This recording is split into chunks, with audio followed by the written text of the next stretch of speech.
Bagamba emabega wa buli kintu kyonna ekigenda okufuna obuwanguzi wabeerayo omukyala mu byenfuna, mu nkulaakulana, mu kuza abaana, mu kuzaala abaana, era n'olw'ensonga eyo njagala okutwala akadde kano okwagaliza buli mukyala yenna ayina kyakola, ayina omulimu gwakola, ayina ettaffaali lyayongedde ku ggwanga lyattu erya Uganda, olunaku olw'abakyala olulungi.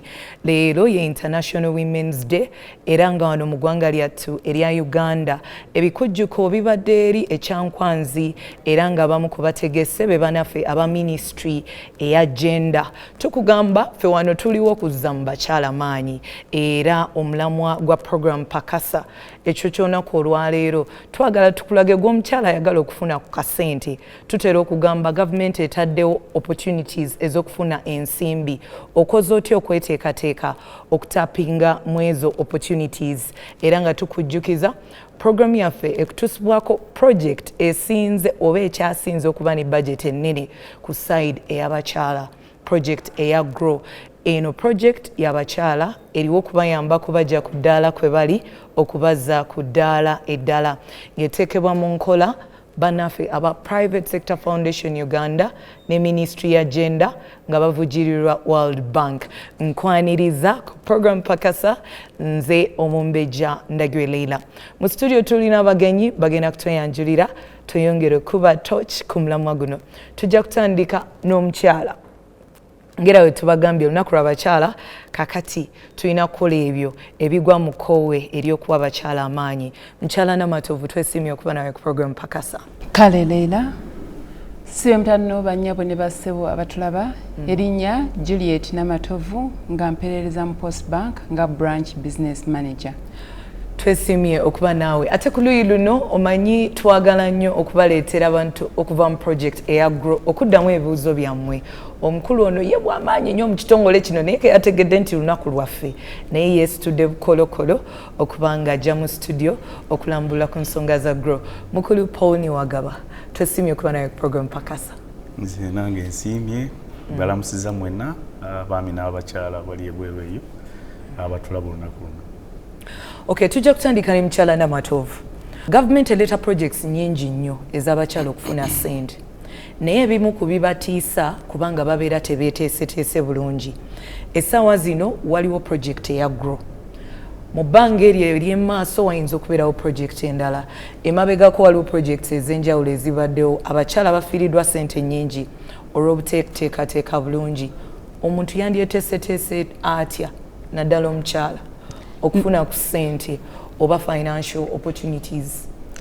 Omukyala yenna okweteekateeka okubeera ready okufuna financial opportunity ng'ezze nga program ng'eno eya Grow mbakubiriza abakyala.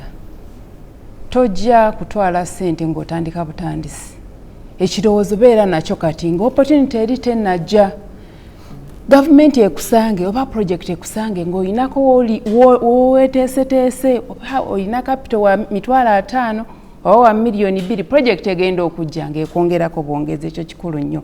Ekyokubiri mbakubiriza tukolese nnyo okusevinga oba okubankinga oba okutransactinga nga ssente zaffe omuntu bw'akubuuza nti ddala oli mu bizinesi ng'oyina ky'osobola olaga nti ndi mu bizinesi.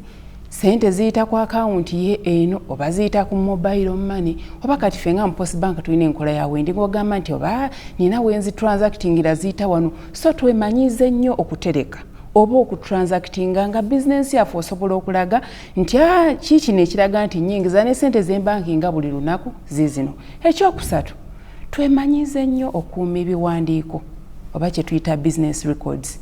Oyinza okuba ng'oli mu bizinensi ntono ya katale naye era tekikugaana wadde oyina mudaala tekikugaana kuwandiika nti nasuubudde ebintu bya ssente bwe ziti era olunaku lwaweddeko nga ntunze ssente bwe ziti. Kitegeeza ninawo amagoba ga ssente bwe ziti.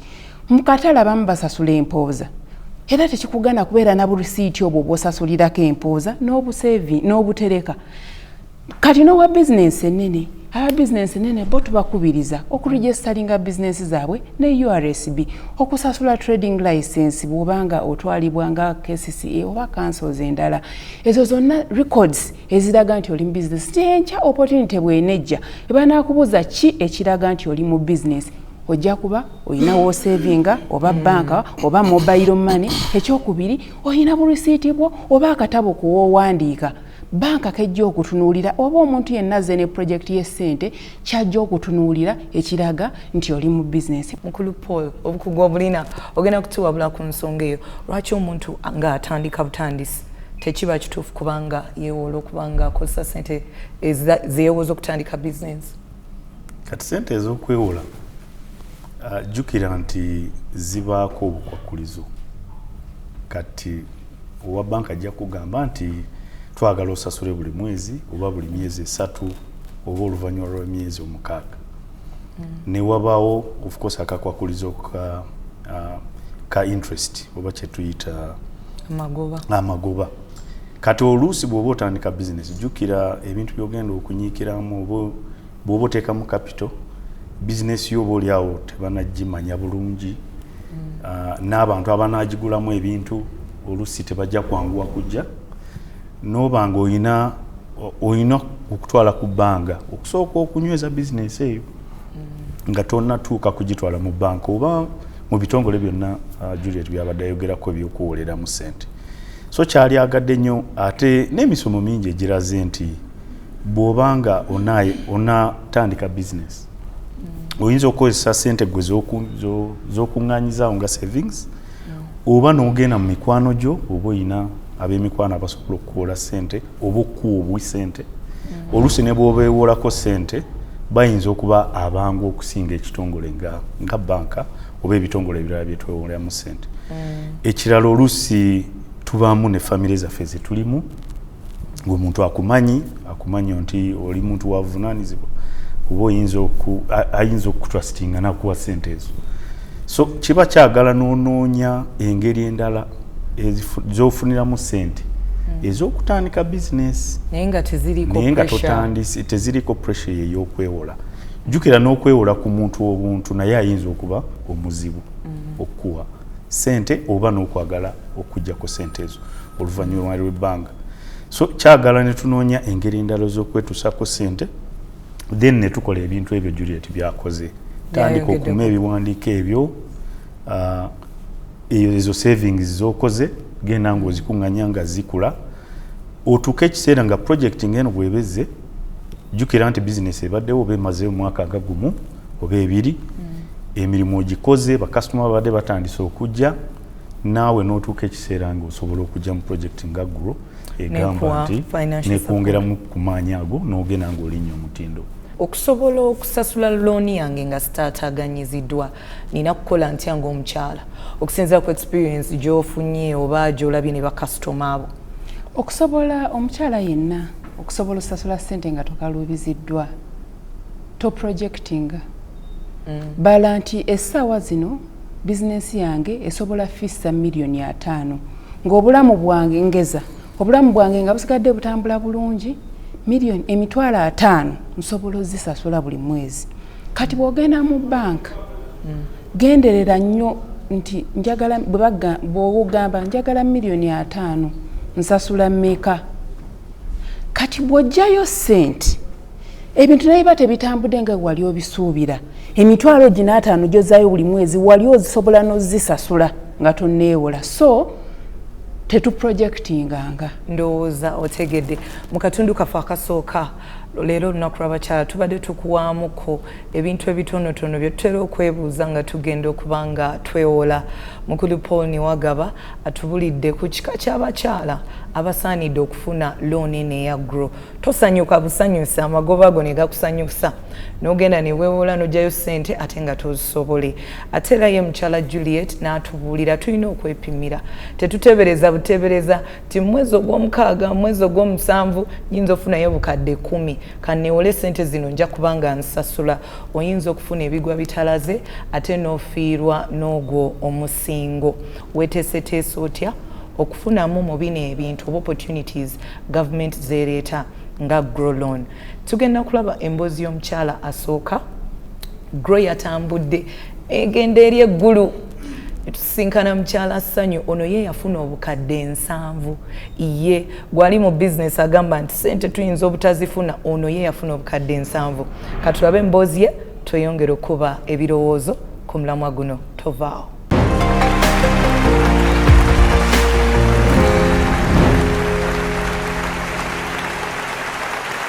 Mu bulamu bw'oba olina ekiruubirirwa eky'okukola okulaakulane era ofuukire eddala ow'amaanyi, ebyokwewa emirembe n'okulatta olina okubiviirako ddala era obiteekere eddala ebbali. Embeera eno etuukira ddala ku birungi Edith ng'ono ye nannyini ssanyu restaurant, ng'ono mukyala eyasalawo okufungiza okubaako kyakola ekiyingiza ssente mu nsawo. N'amaze emyaka 8 ng'addukanya bizinensi eno. Mu kutandika bizinensi eno birungi yafuna okusoomozebwa okw'enjawulo ekyamuwaliriza okudda ewaka ng'ebintu bigaanye.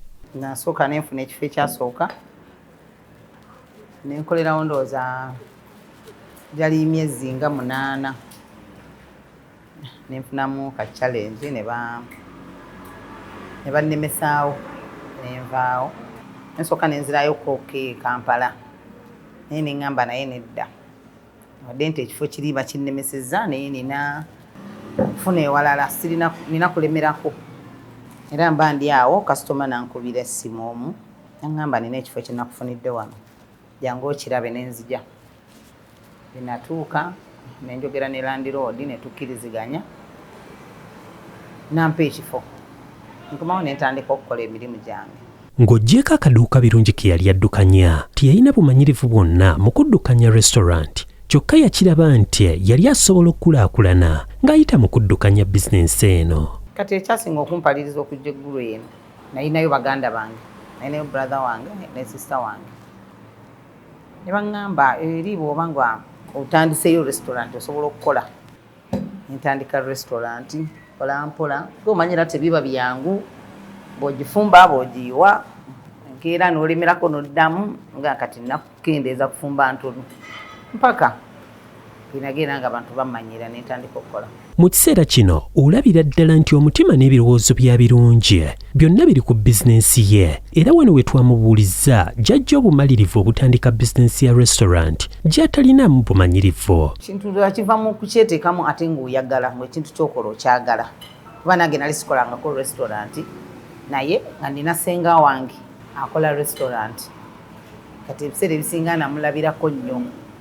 Bawe twawumula twagendangayoko n'abateeka mu namwe ne mukola n'olaba kati nembiraba naye nga sirina nnyo nti oba eriyo eyansomesa wabula na mulimu ogwo nagulabira kusenga wange. Birungi yatandika n'obukadde 3 era oluvannyuma lw'ekiseera bizinensi ye yakwatayo ng'enjogera y'ennaku zino bw'erye. Kyokka oluvannyuma yafuna okumanyisibwa ku nteekateeka ya GROW era ebintu n'ayongera okubiteekera ddala mu nkola. Birungi bamuyisa mitendere giyitibwamu okufuna loan, kyokka olw'okuba yali yeetaaga ssente nnyingi nnyo ono yawaayo ekyapa kye eky'ettaka ng'omusingo era bw'atyo n'afuna ssente ze yali yeetaaga. Kuba nayogeramuko ne manager n'aŋŋamba kisinzira ndowooza ssente ez'obeera oyagala.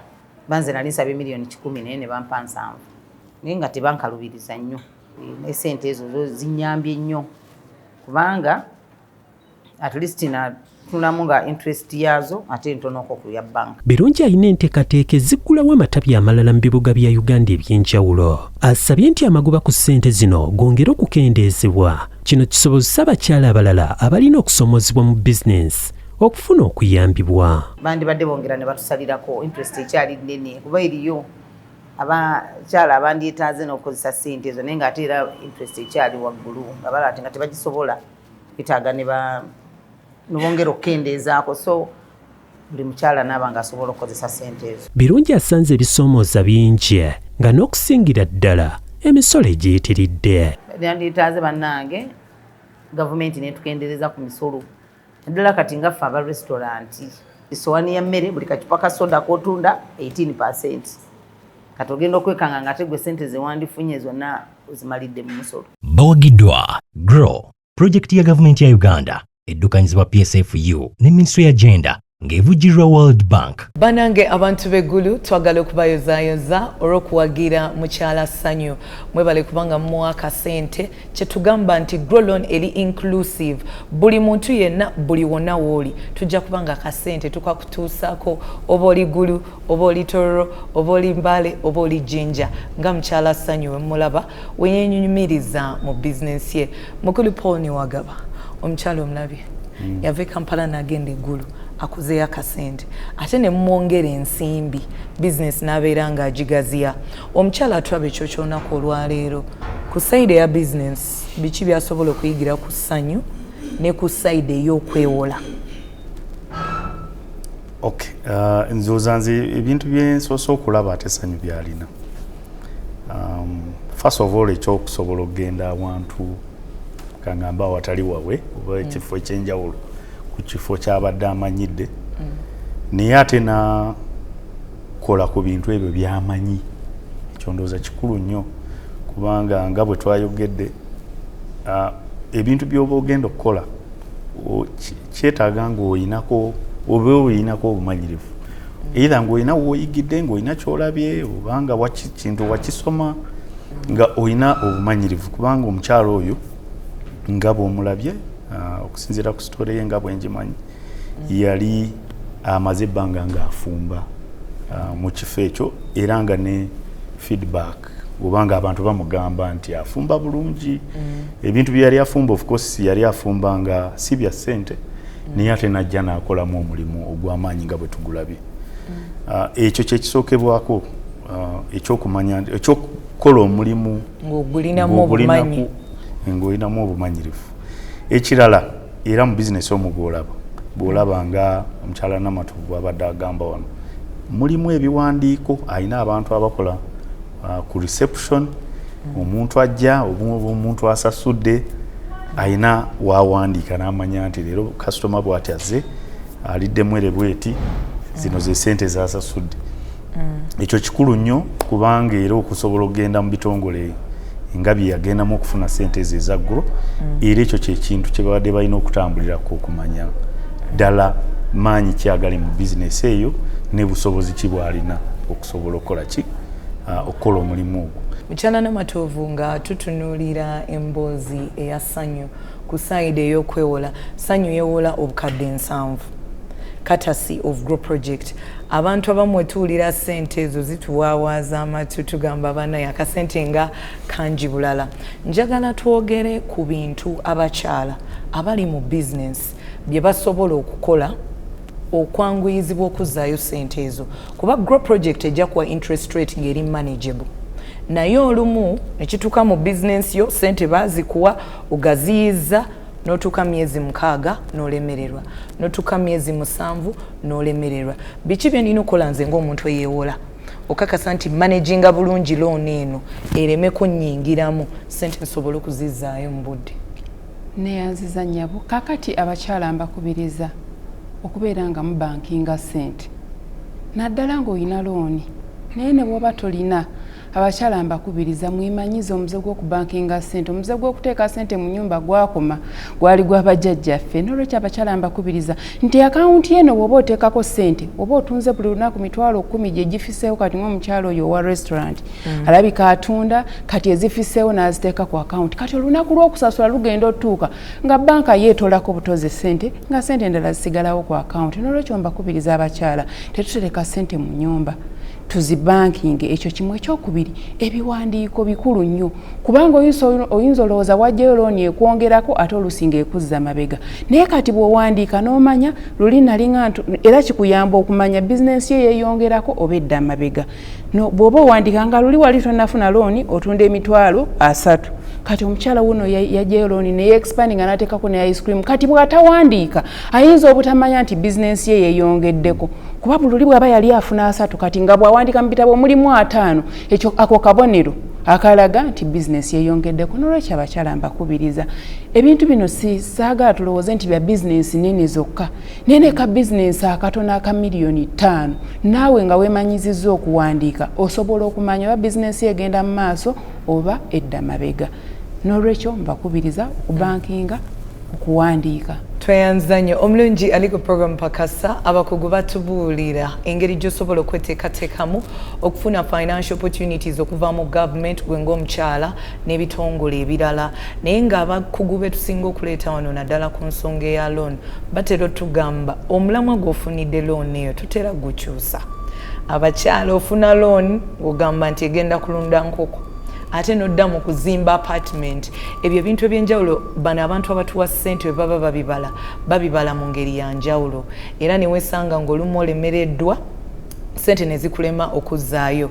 Naye ate ffe bannaffe aba Grow Project ensobi tosobola gikola lwa nsonga nti ssente oba ogenda zifuna bakuwa advisory services ezimala. Gwe omukyala ayagala okufuna akasente ng'oli mu business, ssente bazigaba mu tranches. Tofiirwa mukisa guno, tuukirira banki yo obanga olina ebiwandiiko. Ate batugamba teweetaaga na bank transactions zokka, ne mobile money ekola.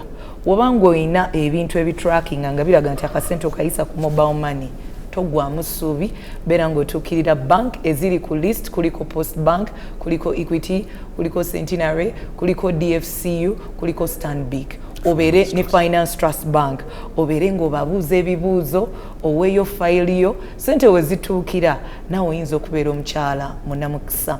Naye nga lwaki tukugamba Grow Loan nungi nnyo, bakugamba nti mu myaka 2 ozaayo amagoba ga bitundu 10 n'obutundutundu 5 ku buli 100. Ekyo kye kiri waggulu ennyo. Naye nga waliwo banks nga Post Bank bo basaba amagoba ga bitundu 9 n'obutundutundu 7 ku buli 100.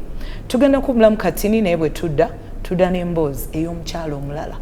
Ono ye ali mutungo era Grow Project yamuwa akasente okuba ng'akuza bizinensi ye. Tovaawo. Mukyala Mary Kalule mutuuze w'e Mutungo ng'era ono mukyala yeebeerera waka ng'ono asobodde okusomesa abaana be bonna ne bamalako era ne bamusiibula.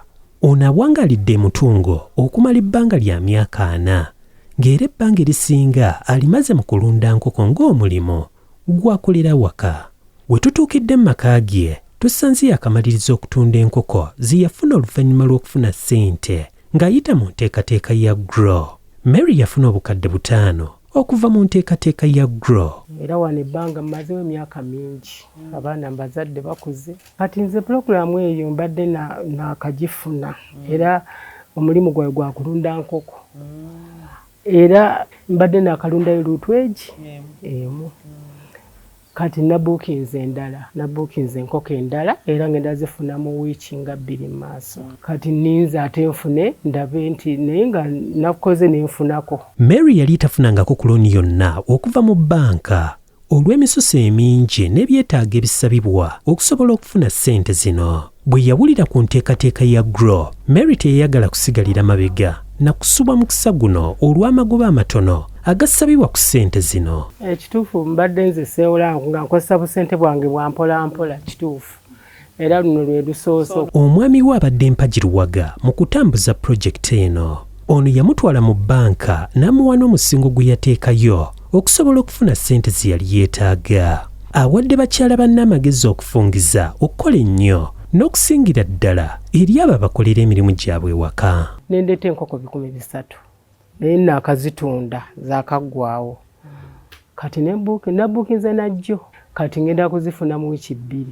Kati we ngambidde nti kyandyetagise myezi 6 okutandika okusasula. Mary yafunye omukisa ogwogera obutereevu ne kalabalaba w'enteekateeka ya Grow. Dr. Aisha Ruth Kasolo n'amunnyonnyola obuzibu bw'asanze mu looni eno. Yategeezezza nti obudde obuweebwa omuntu okusasula looni eno butono nnyo n'okusingira ddala ku ludda olw'omulimi, ng'agamba nti amakungula agasooka gabawo oluvannyuma lw'emyezi 3. Bw'atyo n'asaba ekiseera eky'okusasuliramu ensimbi zino kyongezebweyo. Kibaye tekinnankosa nnyo naye kyengambye ekiyinza okunkosaamu era nga bwe ngambye kati wano ngenda kusasula nga 9. Kitegeera ate nabuukinze enkoko endala. Kiba kitegeeza amagoba ge nakoze mu nkoko zino gaba ate nja kukwata ku ziri nze ate nzizeeyo. Ng'oggyeko ekyokuba nti yatandika na kitono, ekirooto kye eky'okufuuka omulunzi ow'amaanyi akyakirina mu birowoozo. Kati Mary mmalirivu okukulaakulanya bizinensi ye era nga yambibwako looni okuva mu Grow mukakafu nti waakutuuka ku buwanguzi. Ne kati oba bw'ofuna ate ku ssente ez'osobola okwongeramu oba olina okwongeramu. Era neeraba mu kwongerako bwe mba ndeese 3 nnyongereko 4 5 ngende nga zigejja awo mba nfunira ddala. Bawagiddwa Grow, projekiti ya gavumenti ya Uganda eddukanyizibwa PSFU ne Minisitule ya Gender, ng'evujjirwa World Bank. Sikwebaza okwekumira ku program ekongera omutindo program Pakasa. Kakati ndowooza olabye emboozi ey'omukyala alunda enkoko. Abantu abamu badde nga mutugamba ate nze ali mu bulunzi, ate nze ali mu bulimi, eyo no priority sector kweno grow loan. Kasitobeera mu kintu ekyekuusa ku by'obulimi, eby'obulunzi, value addition, nawe obeera osobola okufuna akasente ng'omukyala oyo w'omulabye okuva emutungo. Mukulu Paul Wagaba, nga tutunuulidde emboozi ey'omukyala oyo, njagala tulambulule ku sectors. Bakyala ki bakola mirimu ki abalina okufuna sente zino eza grow? Otuweko n'ezo sectors zogala nti kati mwe abagwa mu zino eno looni mugireke. Kakati okusobola okugumya buli omu ali eyo ebweru bakyala bakola emirimu egy'enjawulo. Grow teyina sector gyetawa sente zino eza grow loan.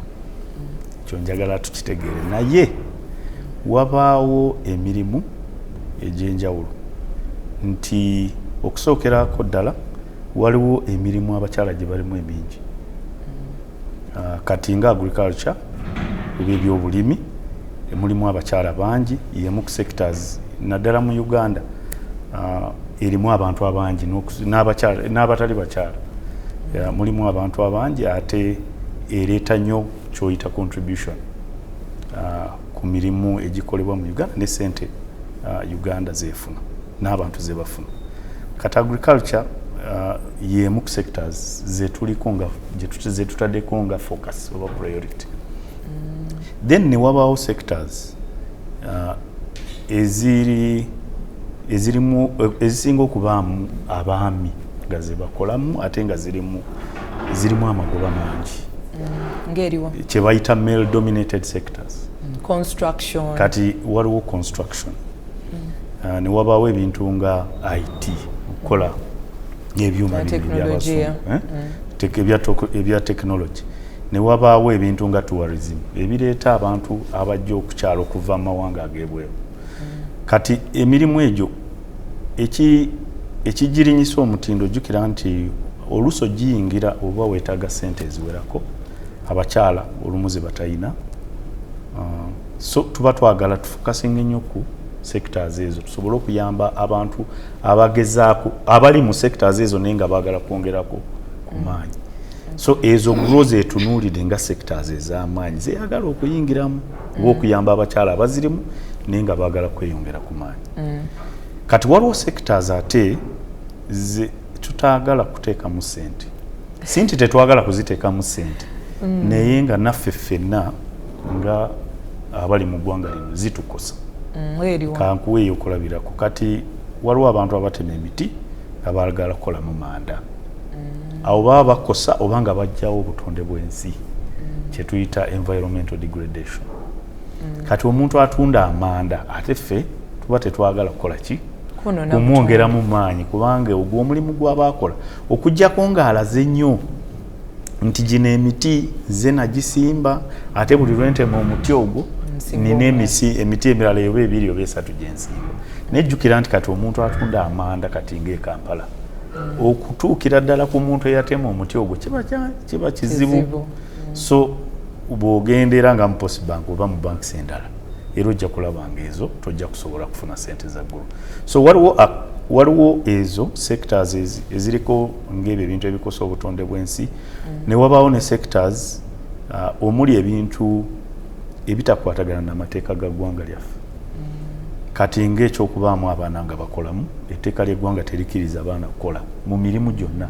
Sina sekita yonna naye tewali mulimu gwe tumanyi gwe tukolamu mu ggwanga lino ogukkirizibwamu child labor. Tumanyi nti abaana babeeramu nnyo mu bizinesi z'abantu naye bakola mu ki? Tebakkirizibwa kukola kubanga balina kubeera ku ssomero oba nga bwe baba abato nnyo nga bali waka nga balabirirwa. So ebintu ebyo ebitakwatagana n'amateeka ga ggwanga lyaffe nga ate bizinesi mweri ogikolamu oba ebintu by'okola biva mu ebyo ebiri mu child labor oba n'ebintu ebyo ebitakwatagana na ezo ze sectors zetujja kusobola. Muba temwagala bongeramu maanyi. Nedda. tweyanza nnyo mukulu Paul Niwagaba. Ekintu ekirala abantu kye beebuuza ennyo ku nsonga ya Grow Loan mukyala Namatovu kino gwagenda okukituddiramu abantu beemulugunya ku musingo ne bagamba nti ffe tuggyewo ebyapa ffe tuggyewo bino naye mukulu Paul engeri gyagambye nti batandikira ku miliyoni 4 njagala tudifininga omusingo ku Grow Loan nga tutandikira ddala ku bantu bafe abafuna miliyoni 4 paka ku miliyoni 2 loan range yaffe gyekoma.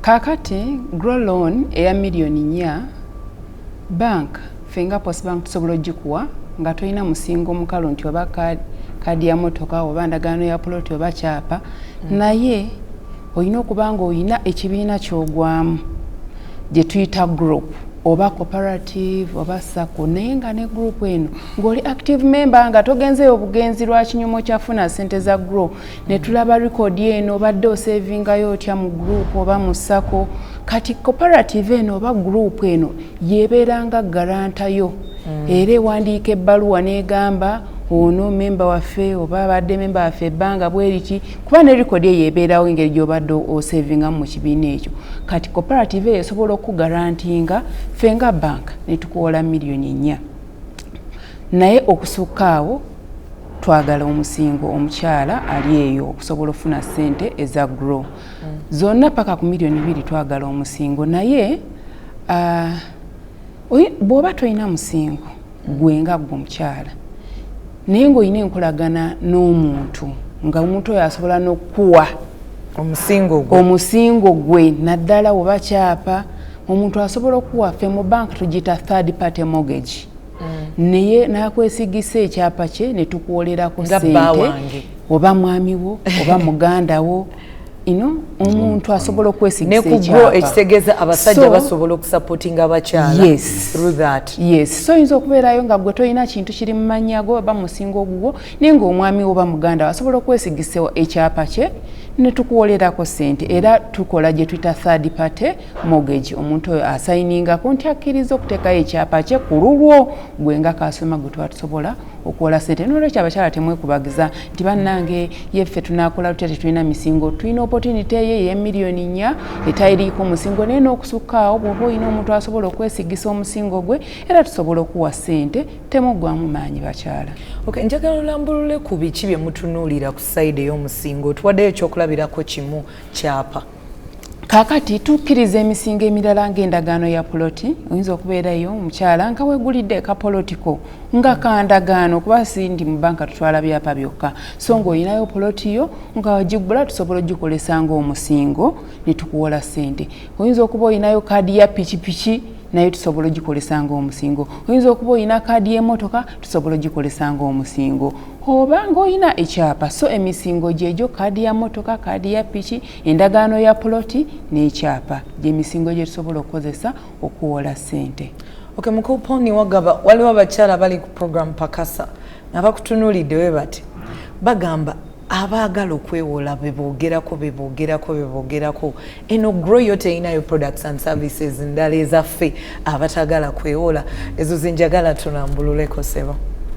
Mpozi nga sinaddamu ekyo mbadde njagala kwongerako ko omukyala Namatovu ky'emisingo bintu bibiri bye mbadde njagala okwogerako omukyala Namatovu ekisookerwako okusinziira ku banks ennyingi eziri ku Grow waliwo n'abalala abatwala ebintu ebyomunju ebyomu nnyumba kwakyoyita household items ffe mu banka ababeera mu banka babiyita chattels so waliwo banks nazo ezitwala chattels ezo oba omuntu alina ente ye nagwo gubanga omusingo kuba nakyo jjukira nti kintu kirimu value kirimu ssente so ogenda n'olaba banka ki esinga okukolera okusinziira ku byoyina oba omusingo gw'oyagala oteekayo okusobola okwetuusako ssente ezo.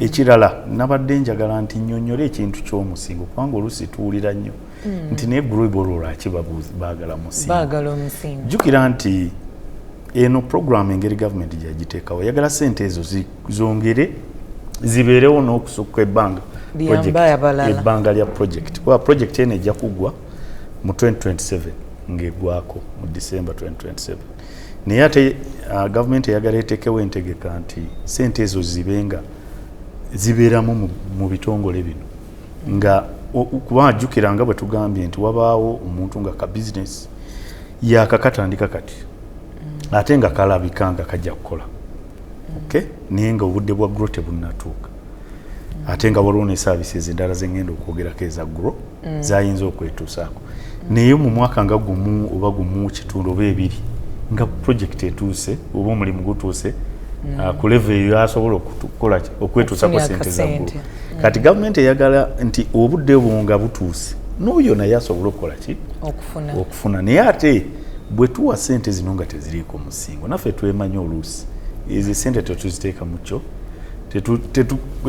tetuziteeki nga serious okwagala okuzizza ate ne zizibwalira nnyo abo abaagala okukola ki abaagala okuzeetuusaako yes so twagala nti sente ezo zibeeko omusingo kubanga oli bw'ateekako omusingo bamanyi ninayo ekintu kyange eyo nina okukola ki nnyo kyeddiza so kanzizeeyo sente zino yiyo interest nungi n'abalala basobola okufuki n'abakyala abalala basobola okwetuusaako sente kya services endala eza grow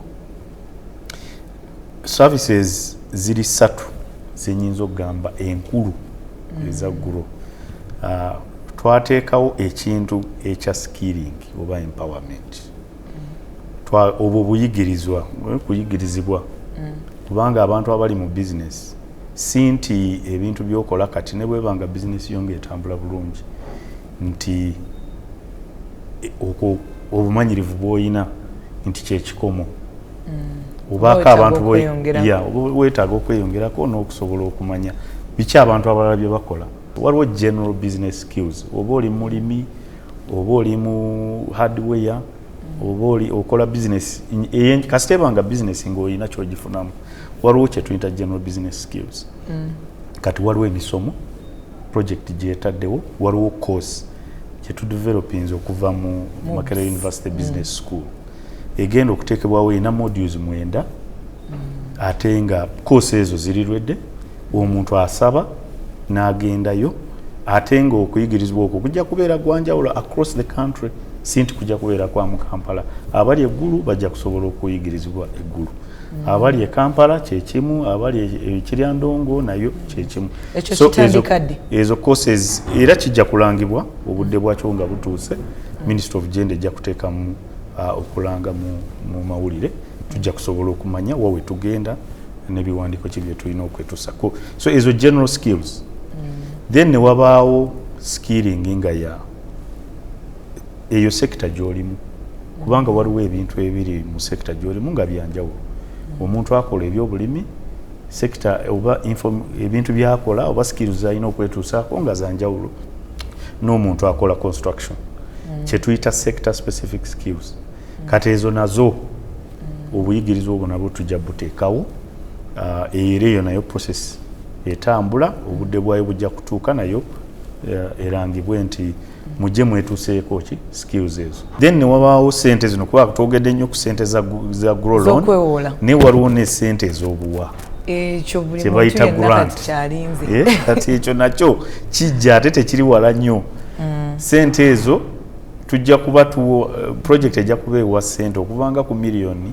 nga 7 okutuukira ddala ku miliyoni nga 110 kati ezo nazo zijja kulangibwa abantu bazisabe era wajja kubaawo ne business clinics okuyigiriza abantu engeri gye bajja okusaba mu sente ezo. Tweyanze nnyo omulungi ali ku program pakasa ndowooza abakyala muyina mu lufuutfuuti kye bayita frequently asked questions ebibuuzo ebyo ebitonotono ebyangongo bye mutera okubuuza ku grow loan kansubire nti mukulu Paul Niwagaba ne mukyala Namatovu okuva mu Post Bank babizeemu tugenda kufuna obubaka okuva ewa project coordinator owa grow ku side ya Private Sector Foundation Uganda tovaawo.